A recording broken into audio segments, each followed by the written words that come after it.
भारतीय ज्ञान प्रणाली ही शालेय विषयांमध्ये कशी उपयोगी ठरते हे बघणार आहोत. त्यामध्ये आपण अगोदर भारतीय ज्ञान प्रणाली म्हणजे काय ते बघू.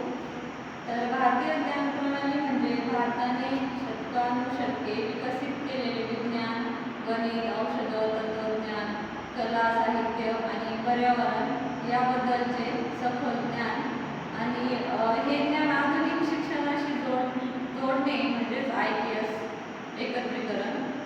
आणि प्राचीन भारताने जगाला जे ज्ञान दिले ते आजही प्रासंगिक आणि मौल्यवान आहे. त्यानंतर आपण IPSच्या प्रमुख ज्ञानशाखा कोणत्या ते बघू. त्यामध्ये गणित या विषयामध्ये आर्यभट्ट, वैदिक गणित अशा प्रमुख शाखा आहेत, ज्ञानशाखा. आयुर्वेदामध्ये चरक आणि वनौषधी आहेत. आणि खगोलशास्त्र यामध्ये पंचांग, ग्रहगती आणि आर्यभट्ट.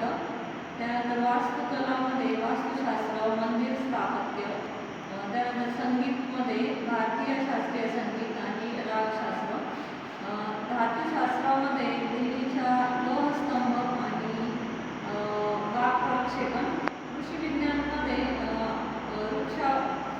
वृक्षायुर्वेद आणि सेंद्रिय शेती आहे. त्यानंतर तत्त्वज्ञानामध्ये ज्ञान,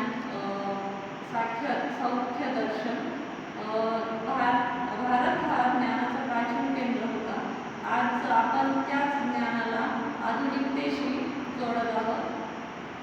तर शालेय विषयांमध्ये IPS संकल्पना बघू.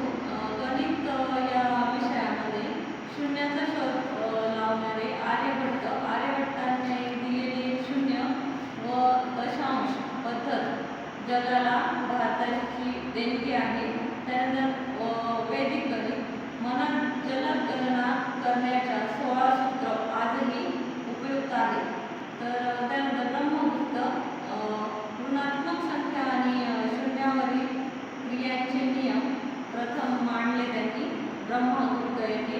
विज्ञान या विषयामध्ये पंचतत्व सिद्धांत जो आहे, पृथ्वी, जल, अग्नी, वायू, आकाश यांचे विज्ञान त्यांनी दिले. मराठीमध्ये ज्ञानेश्वरी आहे, त्यात संत ज्ञानेश्वरांचे त्यामध्ये योगदान दिलेले आहे.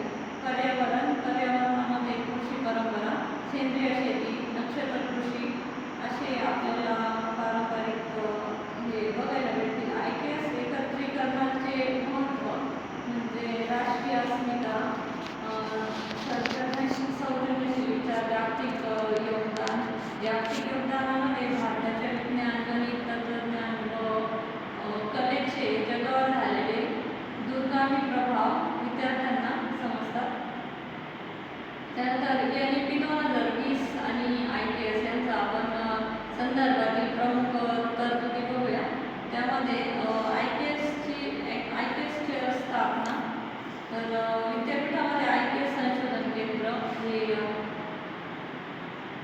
याची स्थापना केलेली आहे.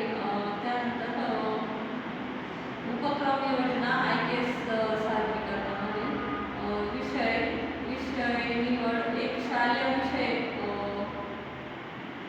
आपण निवडतो IPS मध्ये, तर त्यांची संकल्पना ओळखायची. त्यानंतर माहिती संकलन करायची, त्याचे सादरीकरण तयार करणे, त्यानंतर सादरीकरण व त्यावरील चर्चा. अपेक्षित आउटपुट आणि निष्कर्ष बघू. सादरीकरण त्यामध्ये 5 ते 6 स्लाइड्स असलेले सादरीकरण हवे आहे आपल्याला. तर